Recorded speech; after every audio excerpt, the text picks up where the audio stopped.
ये 5 महान व्रत बताए।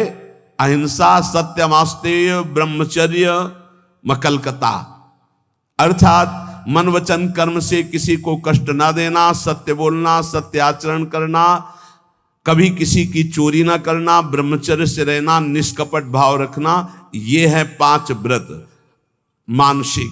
शारीरिक व्रत में जो भी व्रत रहे 24 घंटे में एक बार केवल लें, रात्रि में बिल्कुल नहीं। अगर और कोई व्रत नहीं रहते तो एक बार अन्न लेने वाला भी 24 घंटे में वो व्रताधारी ही कहा जाता है। 8 पुष्पों के द्वारा अपने आराध्य देव की आराधना करें। गृहस्थ में उतना ही अपना अधिकार माने। बोले यावत् भ्रियते जठरम तावत् स्वस्त्वम ही देहिनाम अधिकम यो भी मन्येत सस्तेनो दंडमर्हति। जो गृहस्थ में होकर ये अभिमान करता है कि मेरी इतनी संपत्ति, मेरा इतना बैंक बैलेंस, मेरा मेरा मेरा इतना, वो दुर्गति को प्राप्त होता है। सब कुछ प्रभु का दिया हुआ है। बिल्कुल सरल भाव से समझ लो। नाथ सकल संपदा तुम्हारी, मैं सेवक समेत सुत नारी। और जितना प्रसाद उदर में गया और जितने में शयन किया उतना ही।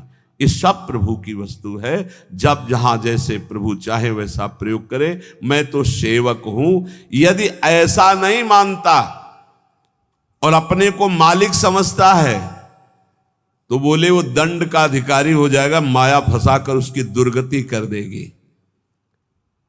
क्रमिविद भस्म निष्ठांतम क्वेदम तुच्छम कलेवरम क्वा तदीरतिर्भार्याम क्वायमात्मा नभश्छदि सिद्धैर्यज्ञावशिष्टार्यै कल्पयेद वृत्तिमात्मनः शेषेस्त्वं त्यजन प्राज्ञः पदवीं महतामियात्। जो ये समझता है कि शरीर अंत में इसकी 3 ही गति होती है, या जला दिया गया तो राख बन गया, गाड़ दिया गया तो कीड़ा दिखा करके, और अगर जल में फेंक दिया गया तो जल जंतु खाकर, इसकी यही गति होती है। या जमीन में दबा दिया गया, आग में जला दिया गया, बाहर फेंक दिया गया। इस शरीर को तुच्छ समझे। क्रमि विड भस्म निष्ठांतम क्वेदम तुच्छ कलेवर। ये बहुत तुच्छ कलेवर है। इस शरीर में आसक्ति करके चाहे गृहस्थ हो चाहे विरक्त, दुर्गति को ही प्राप्त होता है। फिर इस शरीर के संबंधी स्त्री पुत्र परिवार आदि, ये तो अपनी अंतरात्मा को भ्रम में डालने वाला बहुत बड़ा जाल है। एक वैसे ही जड़ चेतन की ग्रंथि, ऊपर से और ये ममता की ग्रंथि।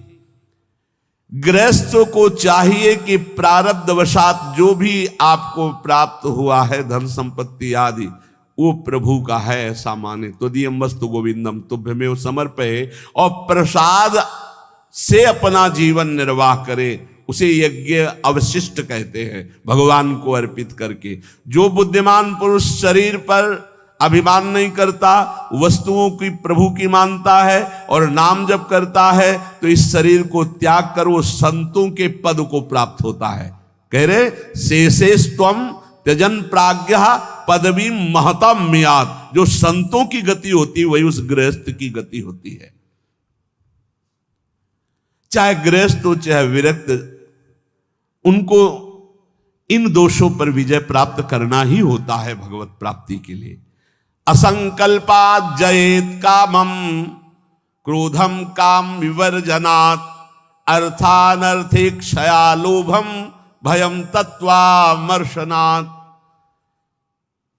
काम पर यदि विजय प्राप्त करना है तो उपाय बता रहे हैं। असंकल्पात् जयेत कामम, काम का भोग का संकल्प न बनने पावे, बस तो आप बचा ले जाओगे अपने आप को।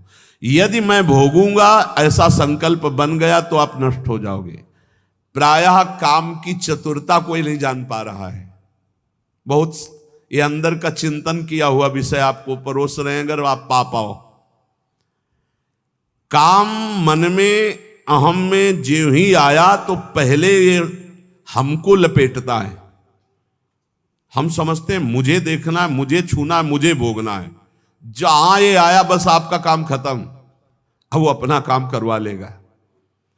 अगर आप दृष्टा बने रहे, इसके लपेट में ना आए, तो आप जीत जाएंगे इसे कि दृष्टा एक काम आ गया मन में, एक काम अहंकार में आ गया, अहम में, नहीं नहीं मुझे नहीं भोगना, काम तू वहां है मेरे पे नहीं है, मैं तुझे देख रहा हूं, तू मेरे को नहीं देख सकता, मेरे को स्पर्श नहीं। हम भूल करके उसके लपेट में आ जाते हैं, तभी हम कामी कहलाए, तभी हम परास्त हो जाते हैं। असंकल्पात जयेत कामम, संकल्प ही मत बनने दीजिए। कब संकल्प बनता है? ध्यायतो विषयान पुंसा संगास्तेषु उपजायते। जब हम विषयों का चिंतन करते हैं, देखा सुना बोला बातचीत की, उसका चिंतन बना, तो ध्यायतो विषयान पुंसा संगास्तेषु उपजायते। अब उस भोग करने की संकल्प वृत्ति जागृत हो रही है। कब? जब उसका चिंतन किया, उसको देखा, उसका सुना, उसका मन। इतना समय क्यों दिया? ये गलती क्यों की? असंकल्पात जयत कामम, तुमने समय दिया, संकल्प बना दिया, अब तो तुम्हें भ्रष्ट होना ही पड़ेगा। अब तुम्हारे पास रह ही नहीं गया कुछ बचाने के लिए, ले जाएगा, नष्ट कर देगा, तुम तन्मय हो गए। काम से बचने का उपाय बता रहे हैं, ध्यान ना होने पावे, संकल्प ना बनने पावे। ध्यायतो विषयान पुंसान् संगास्तेषु उपजायते, संगात संजायते कामा, कामात् क्रोधो भी जायते। क्रम है, क्रोधात् भवति सम्मोहा, सम्मोहा स्मृति विभ्रमः, स्मृति भ्रंशात् बुद्धिनाशो। बुद्धि, ये श्लोक पढ़ने में देर लगा है, उसको ये सब करने में देर नहीं लगती। असंकल्प के द्वारा, मतलब संकल्प त्याग के द्वारा, भोग का संकल्प ही ना होने पावे तो आप काम विजयी हो सकते हैं। इसीलिए कहते हैं राधा राधा राधा राधा। जब आपके अंदर वो चक्रव्यूह रचना रच रहा हो काम के चिंतन की, उसी समय तोड़ो, राधा राधा राधा राधा। वो कहेगा चुप रहो, नाम मत जप करो, मेरी बात सुनो। आप सुनना नहीं, मैं देख रहा हूं कि तू काम है, मेरे में नहीं है, तू मन में है, अंतःकरण पे है, अब मैं तेरे को देख लूंगा, खत्म हो जाएगा। बहुत डरपोक है सब। यदि नाम चल रहा है और आप अपने को दृष्टा माने, आप में कभी काम था ही नहीं, आप में कभी काम है ही नहीं, आपको कभी काम परास्त नहीं कर सकता, क्योंकि आप भगवान के अंश हैं। ये मायावी आप पर प्रहार नहीं, आप अपने स्थान से चूक गए और आपने जे ही ये स्वीकार किया शरीर भाव से कि मैं पुरुष, मैं भोक्ता, अब मारेंगे आपको। यही गलती हमें फंसा रही है। क्रोधो काम विवर्जनात्, क्रोध कब आता है? जब हमारी इच्छा के विरुद्ध कोई कार्य करता है, तब क्रोध आता है। हम चाहते हैं कि आप शांत बैठिए, आप अशांत होकर के बोलने लगेंगे, हमें गुस्सा आ जाएगा। हम चाहते हैं धर्म से चलिए, आप अधर्म से चलेंगे, क्रोध आ जाएगा। हम जो चाहते हैं उसके विपरीत जब होता है तब क्रोध होता है।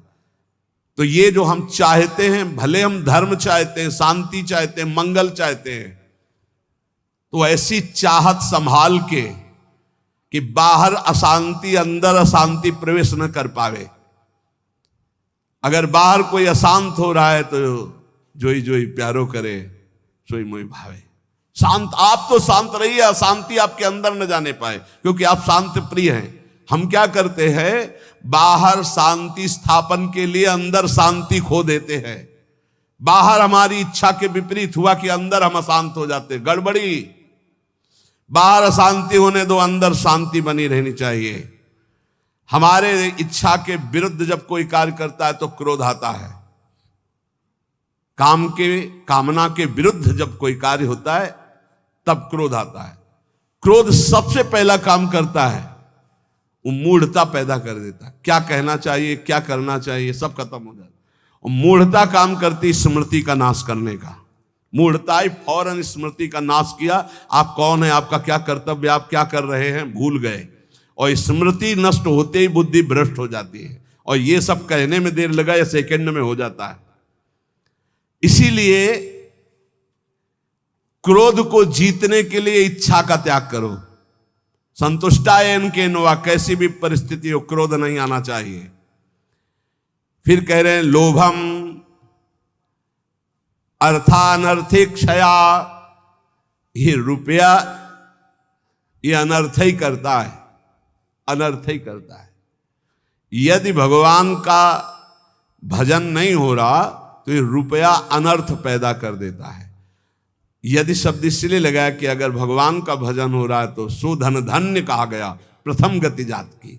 संत सेवा में, भगवत आराधना में, प्रभु के उत्सवों में, अन्य जीवों की सेवा में वो धन जाता है। बोले अब देखो ये सत्संग बना हुआ है, सत्संग हॉल, कितने लोग सुखपूर्वक भगवत चर्चा, अब इसमें किसी न किसी का तो अर्थ लगा है, तो धन्य है। जब तक सत्संग होता रहेगा, नाम कीर्तन होता रहेगा, ये बना है, उसका सुकृत हो रहा है। देने वाला तो गया, लेकिन उसका अर्थ और उसका ब्याज और उसकी महिमा उसको परम सुख प्रदान करती रहेगी, क्योंकि ये ऐसे, ये भी धन है। और भी जगह ऐसे लगे हुए हैं। बोले ये धन अगर भगवत चिंतन नहीं, भगवत आश्रय नहीं, तो अनर्था, ये अनर्थ पैदा कर देता है।